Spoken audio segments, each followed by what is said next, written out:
Yes, yes, Prabhu. Hare Krishna, Hare Krishna. So I got your notes that tells me that Brajabihari Prabhu is the first person, like that. Yes, Prabhu. The order that I gave you. Yes, yes. And then you gave me a little bit of a write-up about each of them, and I'm just going to use those. Yes, Prabhu. Wonderful. I got it from them itself. Wonderful, wonderful. Thank you so very much.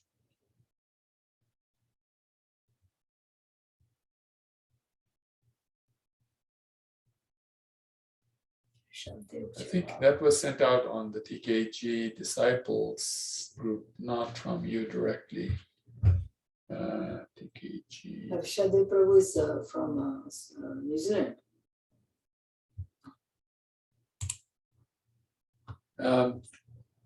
Thank you, Damian Prabhu, for live streaming this. It's on YouTube. Can I look on YouTube? Sure, Prabhuji. Krishna. So now we can see it. It's on YouTube Live, right? That's the Dallas Temple YouTube? That's correct, Prabhuji. Okay. And also, I will send you the direct link. Just give me a second. Yeah, so I can put it out on TKG Sangha, right? Yes. Okay.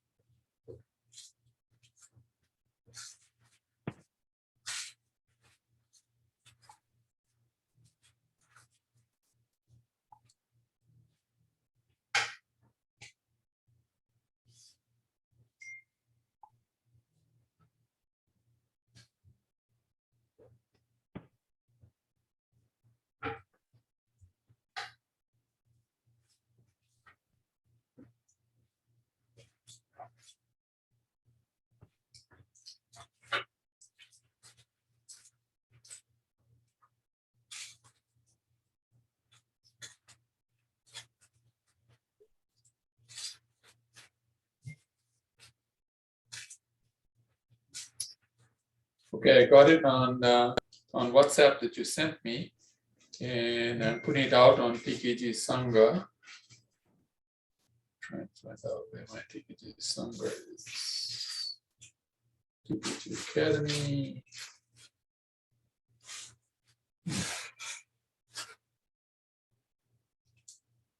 TKG Disciples, TKG Sangha.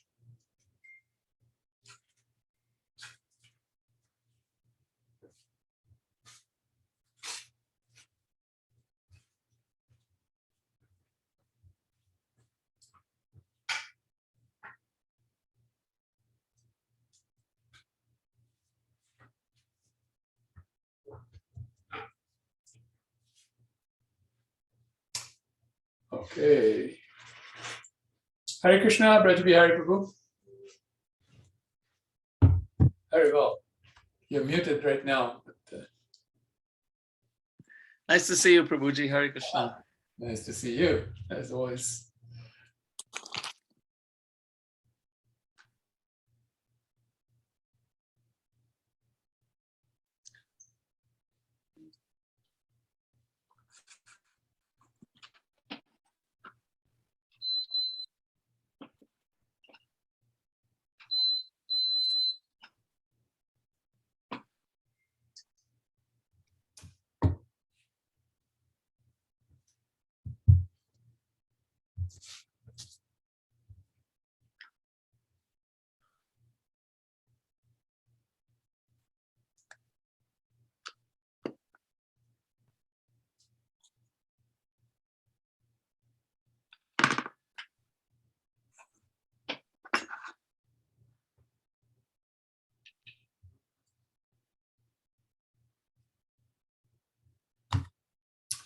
Just letting you know, Brajabihari Prabhu, this is being live streamed on YouTube as well, and also being recorded to be then put on our YouTube channels. There are a number of YouTube channels that will go on for posterity, you know. And a lot of people, because of the way things are happening now on the internet, so many competing programs going on at the same time. You know, I won't say competing, but simultaneous programs going on at the same time. So what we're doing is, with the recordings being posted, people do watch these programs at some point. and there's a very good viewership that happens, you know. Okay. So All right. the number that you see as participants in this is not representative of what actually happens. Just so Come you- on, we have Nareshwar Prabhu, we have Atul Krishna Prabhu, we have Oh, Sarva, they're interested now. I've been watching. Nitya Kishore Mataji, we have all the greats. Yeah, yes, yes. Welcome, Nareshwar Prabhu, Atul Krishna Prabhu, and is Pancharatna, Haribal Prabhu. Is Pancharatna Prabhu also on? Not yet. Not yet, okay, all right. Just for your edification, I mean, we're having Braja Bihari Prabhu speak first, and then Atul Krishna Prabhu, you'll be speaking after him, and then Nareshwar Prabhu, and then Pancharatna Prabhu will be the last person. Generally, we do this program over an hour and a half, 90 minutes, and whatever number of minutes we're able to have, we allow question and answers at the end. Generally, that's what happens, or sharing, comments, whatever else we might say at the end. But so nice to see you all again after so many years, and with all this isolation from COVID, etc. It's nice to have you all with us.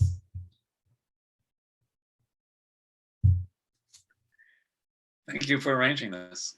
Oh, you're most welcome. The two wonderful sisters, Shebi Prabhu and Ujeshwari Prabhu, have arranged this. I'm just the sort of like the, what do you call it? The minion who is supposed to do what he's supposed to do, that's all.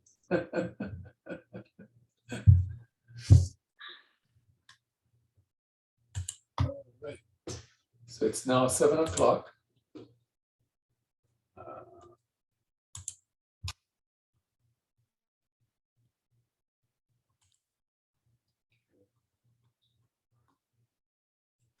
Give it a few minutes just so that we have a few more people joining in. It's just about there now. We tried to hit the magic number before we start, so we've now hit that. Right.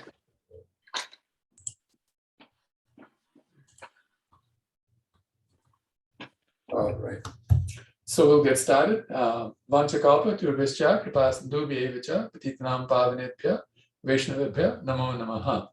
Hare Krishna, everybody. My name is Nityananda Das. And I welcome all of you to this wonderful program, having these wonderful exalted devotees who are going to speak to us about memories of Srila Tamal Krishna Maharaj, Srila Gurudev. This is actually a bit of a celebration of his 20th anniversary of his disappearance, but at the same time, it is the same year for the 50th anniversary for his sannyas and 75th anniversary of his appearance, Vyas Puja. So really, we're rolling three of them into one, but we're calling it the disappearance series, just so you know. And you're all free to speak and say whatever you'd like to speak. We're going to actually start with Braj Bihari Prabhu. And just as an introduction, Braj Bihari Prabhu joined ISKCON in 1977 and is part of the strategic planning team from its inception in 2006. From 1978 to 1998, he was a member of ISKCON Detroit's Sankirtan team. He then moved to Vrindavan and served at the Vrindavan Institute for Higher Education from 1989 to 2010. In 2002, he formed ISKCON Resolve, where he still serves as co-director. Braj Bihari Prabhu has a master's degree in conflict resolution and has published several papers on the subject. He lists his special interests in Krishna consciousness as teaching from Srila Prabhupada's books. He presently lives in Maryland with his wife, Ananda Vrindavaneshwari Mataji Prabhu, and their son, Gopinath. Welcome, Braj Bihari Prabhu. The floor is yours. Thank you very much. Om Vishnu Padaya Krishna Prasthaya Bhutaleshi Mate Tamal Krishna Goswami Iti Namine Vanchakalpa Tarubhyas Chakri Pasandhyeva Chakritanam Pavanebhyo Vaishnavebhyo Namo Namaha. I didn't really know Maharaj, Tamal Krishna Maharaj, until we spent quite a bit of time together in Vrindavan. He would come every year to teach at the Vrindavan Institute for Higher Education. And so I got a lot of his association. And it was really interesting association because I was often with my Guru Maharaj, Burijan Prabhu, and their relationship was friendship. And, you know, we all know Tamal Krishna Maharaj could sometimes try to influence people in a certain way, you know, to his way, but he never had that success with Burijan Prabhu. He always kind of pushed back on, well, don't try to control me. And so his relationship with me was, he would like tell me to do things or ask me to do things, but he never got heavy with me. It was almost like, you know that glitter in his eye that's, you know, he's kind of joking. I don't know if anyone can relate to that, when he would say, you know, Rajabhai, you got to do this. And he would like have this like, yeah, well, I know you're not necessarily going to do what I say, but I'm trying to keep a straight face, that kind of thing. I don't know, for those of us who remember Maharaj, may remember that. So it was a very interesting kind of relationship in that regard. And one time, so I had met him. He was the teacher at the first VIHE in 1987. It was the first year of the VIHE, and he and Satsu Maharaj were the headline teachers at that time. Oops.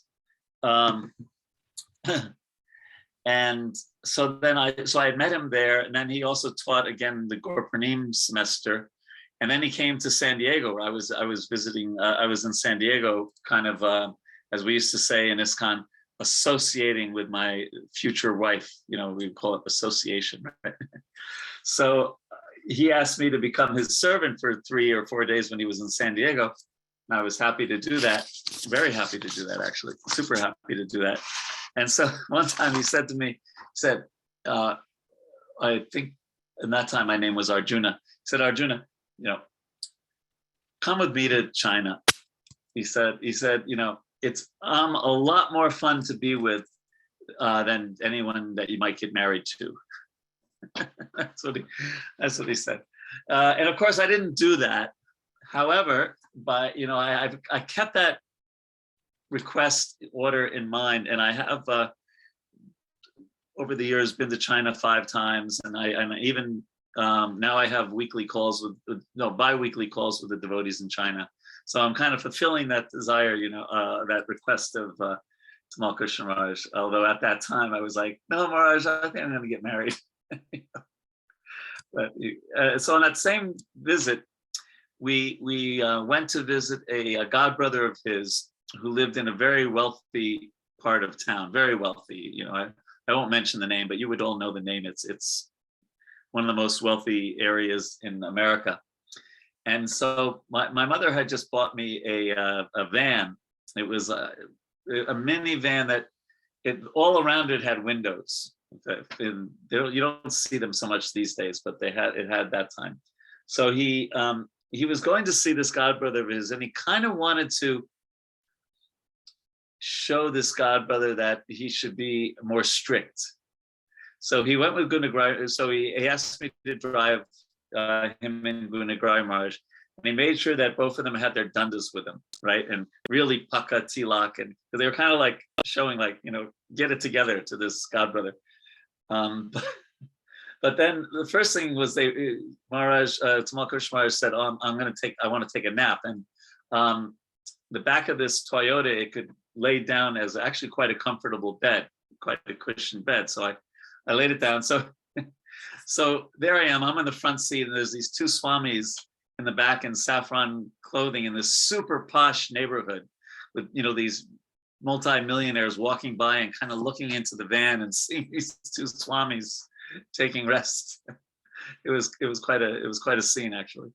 And then anyway, then we went to see his godbrother, and they both had their dandas, and, you know, and the whole thing. And it was funny because this devotee's parents came to visit him while we were there. And they brought him some, like, I don't know if you know what poppycock is. It's like caramel covered popcorn. And this devotee was trying to like hide it from Tamal Krishna Maharaj and Gunagrai Maharaj. Like, you know, no, this is the worst time to bring that while I have these 2 sannyasis here.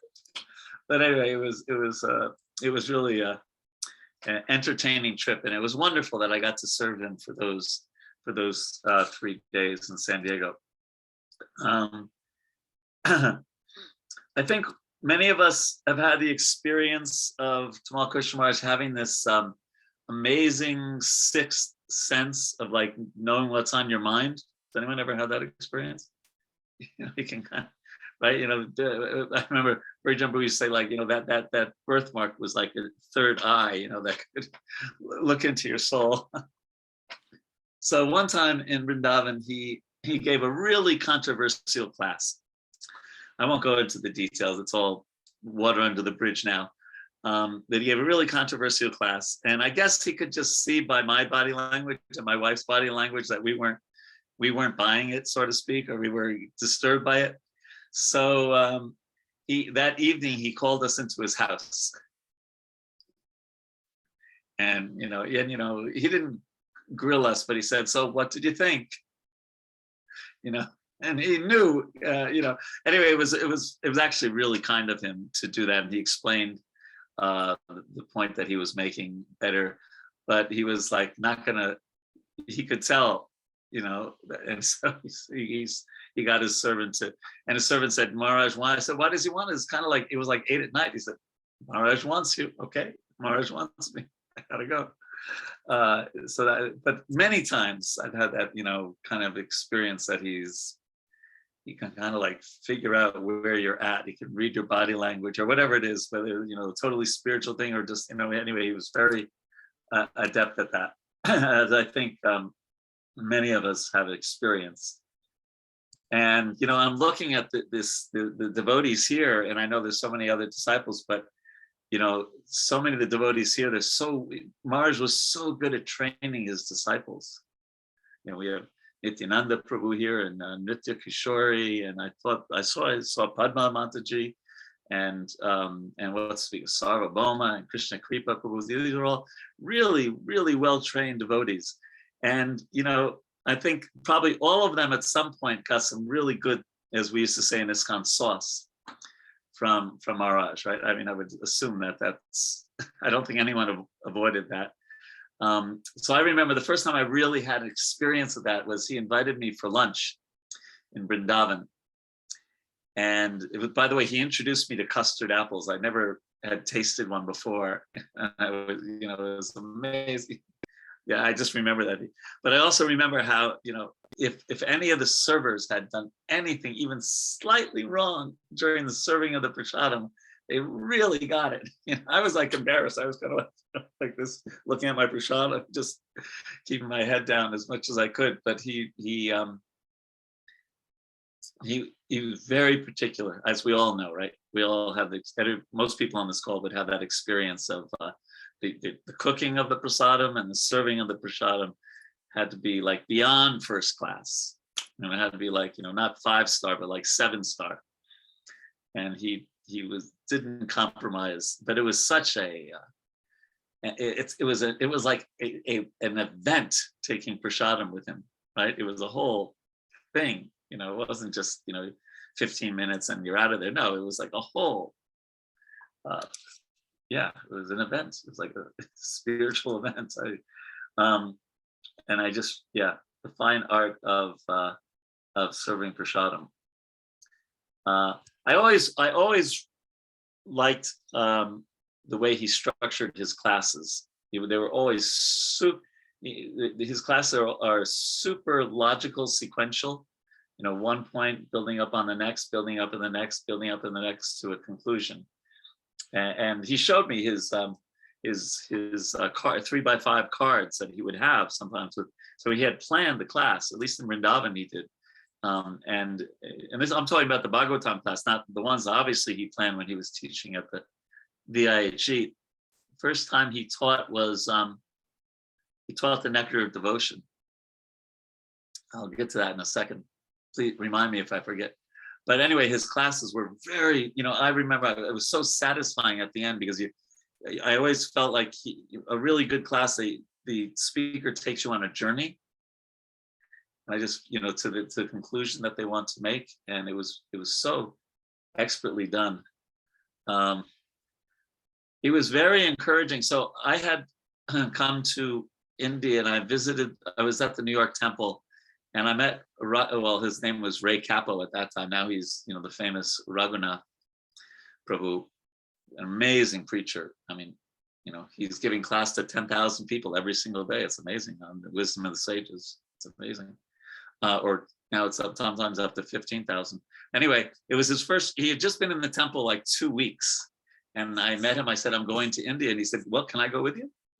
So I took Ray with me. And he was in the Nectar of Devotion class. And Maharaj was so kind to him, so kind to him. So I just remember this one incident when, one of the statements in the Nectar of Devotion is about offering your favorite article to Krishna, right? Is that right, Atul? Something like that.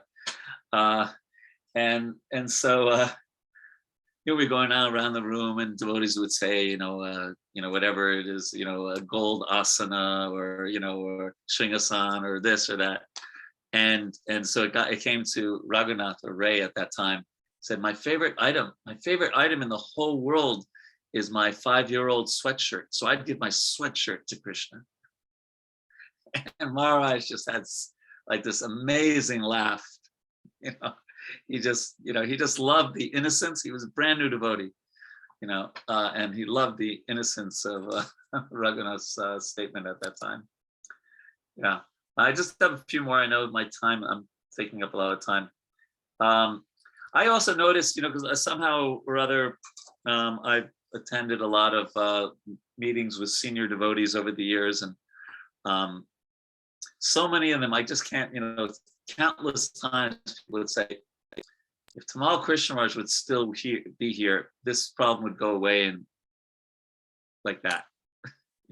He's the one person who could tell so-and-so to do such and such. And I've heard it so many times from so many different GBCs and senior devotees over the years. It stuck in my mind. I also was there when he was working with Giriraj Swami on the Govardhan project. And like pretty much any kind of land acquisition in India, it was, almost an impossible task. And Mahamantra Prabhu from Delhi was the devotee who did a lot of the behind the scenes work to get the land. And Maharaj was so simultaneously heavy with Mahamantra and encouraging with him, and never relented. He was like every day checking what's happening, what's the latest, what's happening. And he also, once it was acquired, as anyone who's visited there, he wanted everything as to be totally first class. And I've been lucky. Up before the pandemic, I was staying there almost every year after Kartik, and it was just such a nice thing. One of my favorite things to do would be chant japa in front of his samadhi there.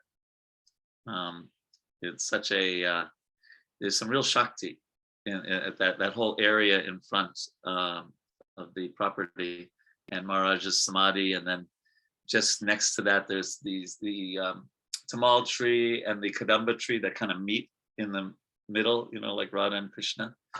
And Radhanath Swami initiated my wife there, and things. So it was really a very special place.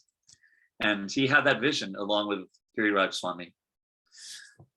And as only he could do, then he, got Keshav Bharati Maharaj to, basically live there and oversee a lot of the work that had to get done to make it the way it is today. Such a vision for that place. Two last things. I always noticed that Maharaj kept the best association. He was always so careful to not only, his godbrothers, but he would choose his godbrothers, and it was always, surrounded himself with really wonderful Vaishnavas. And finally, I'm just remembering those kirtans the last year in Mayapur that he would have in his room every day. The room would be packed, and they were so, they're so wonderful. And it had been a long time since he had been in Mayapur, long time since he had associated with a lot of his godbrothers, and it was electrifying by his arranging that. So thank you for giving me the opportunity to say a few words about Maharaj. Hare Krishna. Thank you so very much, Prabhuji. That was really wonderful. Atul Krishna Prabhu is coming up next. Served as a Brahmachari Sankirtan devotee in Melbourne during the 80s and 90s, and was fortunate to have had association with Srila Gurudev during those years. This is as much as he'd like to say. Obviously, he's got a lot more to say. So Prabhu, please go ahead. Panchakalpatrubhyascha kripasindubhyacha patitanam pavaneva vaishnaveva namo namaha. Srila Gurudev was really the first ISKCON leader that I was fortunate to associate with. I was a young devotee, and he was coming to Australia, and all of the devotees, so I'd never seen that, all of the devotees came to hear him speak and give the class, and it created a whole new atmosphere that I'd never experienced before. And we would go on morning walks. No one was going on morning walks at that time, but Gurudev would take us on morning walks through the neighborhoods that Prabhupada himself walked in when he was staying in Melbourne. And I was doing Sankirtan, so book distribution and collecting, but that attracted the attention of Gurudev. And we would discuss on the morning works with many devotees, and Gurudev, I would ask questions about book distribution, and he was very enlivened by those, and we would discuss. I remember one time I asked that, on Sankirtan, the offerings that we make, the Bhoga offerings that we make, they're so simple and so unsophisticated. I wonder if Krishna accepts them. It's kind of like, joking and very quick, his response. His response was so quick. He said, you need to keep a picture of all the different initiating gurus. And when you cook a pasta, you offer it to this guru. When you cook steamies and austere stuff, you offer it to this guru.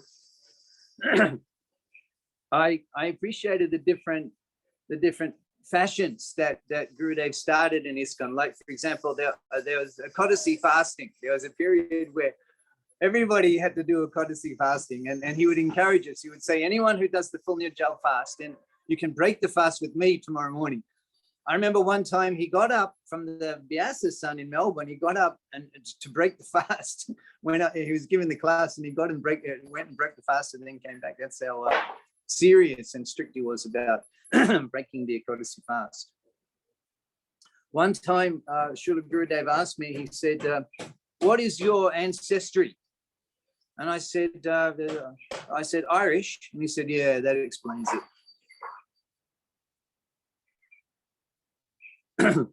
I also another you could say fashion or interest that Srila Gurudev was like to encourage everybody to get involved in was Mandala Parikrama. That was in the early 90s, and I still remember those years. He would travel around, and everywhere he would be encouraging people, come to Mandala Parikrama and bring your own tent. Of course, Gurudev had a whole entourage. He had assistants carrying all his equipment and his cooks and everything.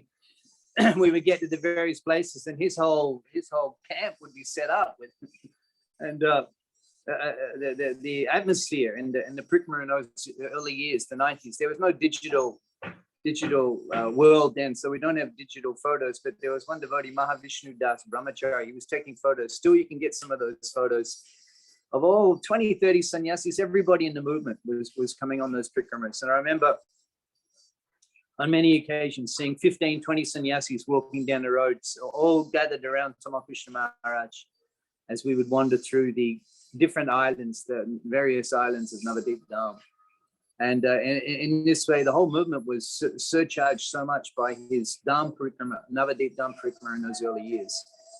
I remember Srila Gurudev one time bought sun hats from Kashadesh that were made by the devotees there. They were very special. They had a metal ring around them. They were cotton. They could fold up, and you could just put them in your shoulder bag. And then You pull them out and boom, they pull out in this big wide brimmed hat, and it had written around it, Navadi Mandal Prikrama. There were blue ones, I think there were white ones and saffron ones. And, everyone, he gave everyone a gift. From the Chinese Yatra, he gave everyone a gift of those hats. I don't see those hats now, but they're a collector's item. Such I had one, but they're a collector's item, such hats. I had the service, the devotees, they asked me, because we're brahmacharis, so they asked me to dye Gurudev's his skivvies, these turtleneck skivvies that he bought in Melbourne, and he wanted them dyed saffron. So yeah, the devotees asked me, I was a brahmachari, can you dye them? I threw them into the washing machine. We threw in some saffron dye, as we usually did, and then they run them through the wash, and they come out saffron. And I said, here, gave them to Shingadev. I said, yeah, here, they're done. And he looked, he had this shock of this look of complete dismay and shock on his face. And he said, no, it has to be the exact color. Has to be the exact color, the exact shade of saffron. And so they're washing them again and again and again, washing them. Eventually it came to almost a reasonable shade of saffron. So then I took him up to Gurudev's room. I gave him the skivvies. He looked at them. He said, perfect. Color is perfect. I didn't. I shamelessly took credit for that. And he said, it's I appreciate the little say. He said, I appreciate this savor that you offer for me, the saffron skivvies. I left Australia in '96, and I was preaching in Bangladesh. I was staying in Bangladesh, and we were leaving. Occasionally, we would go out of Bangladesh, and we would go to Asia and spend time in Asia, Kuala Lumpur, Malaysia. So this was probably in 96 or 97, 98, something like that. I think it might have been 97. And Gurudev had come to Kuala Lumpur to speak to the devotees they were from Singapore, or the devotees came from Singapore. But at that time, actually, they were restricting Gurudev from visiting Singapore for various reasons. This was like Ritvik kind of issues going on there. So he came to Kuala Lumpur, and so many devotees came from Singapore to speak with him and spend a weekend there in Kuala Lumpur. And he was addressing the issue, the Ritvik issue and everything. I remember he commented that actually I'm the founder of the movement because I wrote the letter about the final order that Prabhupada signed. So, he was, and I know what Prabhupada meant when he was writing that letter. So he was making these points. But at that time, there were many devotees, a lot of devotees, 200 or 300 devotees that had come to Kuala Lumpur Yatra. So there was a lot of devotees, and a lot of devotees wanted to see Gurudev. And, at that time, I hadn't seen him in a year or two. I was seeing him regularly when he would visit Melbourne, and then I hadn't seen him in perhaps more than a year. And I wasn't expecting that I would take any of his time, because I wasn't particularly working, serving in the areas that he was leading in. But of course, we still had the relationship. So I was staying in the Brahmachari ashram, and Gurudev had his room. He's given it, the sannyasi room was in the Brahmachari ashram, a little room there. So many devotees were coming in, a big line of devotees, and they were all there, and they were coming in and taking darshan and meeting with him. And I just happened to be outside the room because I was staying in the Brahmachari ashram. The door was open. So Srila Gurudev, he saw me, and then he called me. He called me into the room. And so I took the opportunity. I went in, I paid my obeisances. I took Srila Gurudev's lotus feet. I put them on my head. He allowed me to do that. And then he said, so what is the news? He said, I heard you've learned a language. And I said, yeah, I've learned Bengali, and I'm preaching there in Bangladesh. And he asked me what I was doing. And I said, we have a van, and we travel and we distribute books, and we go from village to village, and then we have programs. We stay in, it's so unprepared. We go from one place to the next, and people host us, and we do presentations on Prabhupada's books. We distribute the books, and we give lectures. He liked that. He appreciated that program. And then he said to me some words which were very inspirational to me. And he said that, you received, because I was requested to go to, he said, I was with my mantra guru, Prabhu Vishnu Prabhu, was a GBC in Bangladesh, and he was a GBC in Australia. So I went to Bangladesh because he was the GBC there. And so Tamal Krishna Maharaj said to me that I was there in Vrindavan when Prabhu Vishnu Prabhu was meeting with Prabhupada and speaking about Bangladesh. And he said, I know what Prabhupada was feeling about Bangladesh, and I knew how much he wanted Prabhu Vishnu Prabhu to develop the preaching there in Bangladesh. So then Gurudev said to me that you have received a special benediction coming through the parampara to preach in Bangladesh. So those words I felt were coming through the authorized parampara and through the lips of Gurudev. They gave me great confidence, enthusiasm, and encouragement to serve in that capacity. And in this way, he cared for me. I wasn't his initiated disciple. I wasn't working, serving under his direction, but he took the time to, because I was serving Prabhupada and in the mission, he cared about that. He cared about me, and he took the time to say things which I consider like the treasure of my life. To be able to hear those words from such a Vaishnava, and in that way confirm for me that Prabhupada was pleased with what I was doing, the greatest treasure in my life. So subsequently, I've always considered Srila Gurudev like a spiritual master. This year, Nityananda Prabhu mentioned that we, not just a spiritual master, a person that I have an eternal relationship with me that connects me to Prabhupada. Nityananda Prabhu was mentioning that. And just on that point, that's his, because he's so important in ISKCON. That's my realization, because he played such a role in this movement. He came, I feel he came to serve Prabhupada in this life. And he did so much for shaping this movement and developing the mood of this movement, and serving Srila Prabhupada so wonderfully in that way that everybody in this movement has a relationship with him by default. And I feel that very strongly. And he personally confirmed that for me.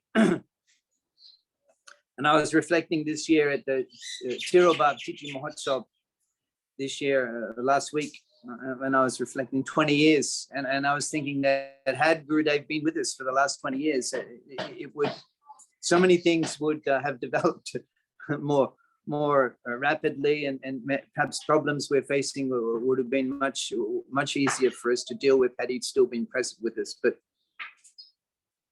as Padmalochan Prabhu shared with us 20 years ago, I remember that day when Sridhar Swami grabbed the microphone before Guru Puja and said, and announced to everyone, Tamal Krishna Maharaj has left.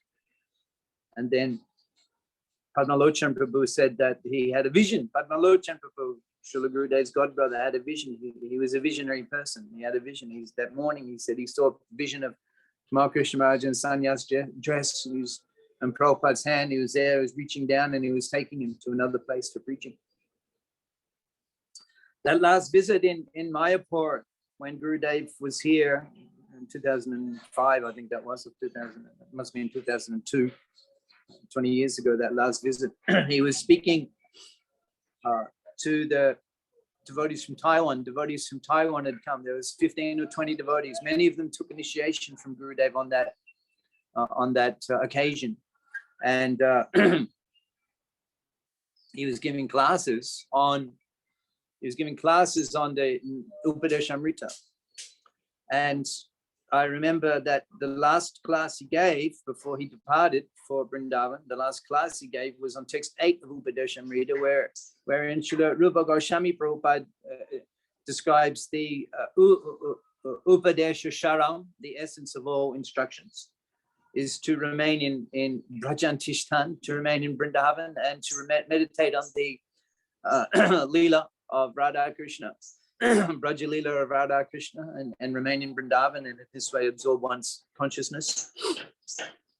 So in that class, Srila Gurudev was mentioning that Jagannath Das Babaji Maharaj and Gokishore Das Babaji Maharaj, the Acharyas in our Sampradaya, were in Vrindavan at Radha Kund performing their bhajan, and then they left Radha Kund and then they came to Mayapur. Gurudev was making the point that this is extraordinary. Even at that time, Sri Vrindavan Dham was an established tirtha, but Mayapur wasn't. Mayapur was unknown before Srila Bhaktivinoda Thakur's development. But these great acharyas, Gokishore Das Babaji Maharaj, Jagannath Das Babaji Maharaj, they came to Mayapur, that on jungle on the banks of the Ganga, and they did their bhajan. And they are in Samadhi here. Jagannath Das Babaji Maharaj in Navadip, and Srila Gokishore Das Babaji Maharaj here in Mayapur at Chaitanya Mat, they're in Samadhi here. And Gurudev was making the point that they came to do bhajan in Mayapur in order to enter more deeply into Srila Vrindavan, into Sri Vrindavan Dham. And that was the point he was making on the evidence of the example of Gokishore Das Babaji Maharaj and Jagannath Das Babaji Maharaj. And then the next morning, Gurudev was leaving and he was going to Vrindavan from Mayapur. He'd been in Mayapur for a couple of weeks. Those kirtans were there. I was also fortunate to take association at that time, bathed in the Ganga with Gurudev. And at that time also, he said to me, I was, at one time he mentioned, because I was a brahmachari in Bangladesh, and then I entered householder life, and I was settled in Mayapur. And I was kind of saying, yeah, now I'm settled in Mayapur and householder life. And I'm settled in Mayapur. And Gurudev his comment was, just see how householder life compromises one's efforts to fulfill the mission of the Guru. And that's the last instruction that he gave me before leaving this planet. So he was leaving for Vrindavan in the vehicle. He was leaving, and he didn't go. He did it. Well, he went to Vrindavan because he remained in Mayapur. He stayed in Mayapur, and he's in Samadhi in Mayapur, and his Mayapur Samadhi was his journey to Vrindavan. So we're fortunate to be able to take the association of Srila Gurudev in his Samadhi in Mayapur. And of course, being in this devotee, we're all extremely indebted to the tremendous contributions that His Holiness Srila Tamal Krishna Goswami Gurudev made for this society and the service that he did for Prabhupada. And I consider it the greatest treasure of my life that he mercifully glanced upon me. He cared about me. He knew me, and he bestowed blessings upon me, which have been a great treasure and a great strength in my spiritual life. Thank you very much for this opportunity to glorify such a great soul and remember his qualities. His Holiness Tamal Krishna Goswami Srila Gurudev Ki Jai. Yeah.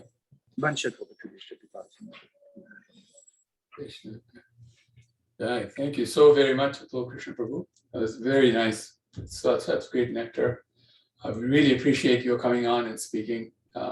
This is such an important event. Hearing from you like this. This is very nice. Thank you so very much. And now I'll introduce His Grace Nareshwar Prabhu. Seen after some time, wonderful devotee, absolutely wonderful devotee. He joined in Mexico in 1976 and served at New York Temple until moving to India in January of 1977. He served Mayapur in various services up to and including co-director. He also spent time serving in Australia, where he was ISKCON National Treasurer and Manager, and then trustee of the Australasian BBT, which included China BBT at the time. Currently, he's serving as chairman of the Global BBT, with China and Australia BBT as his division. His current focus is producing Srila Prabhupada audiobooks. Welcome, Nareshwar Prabhu. Please have the floor.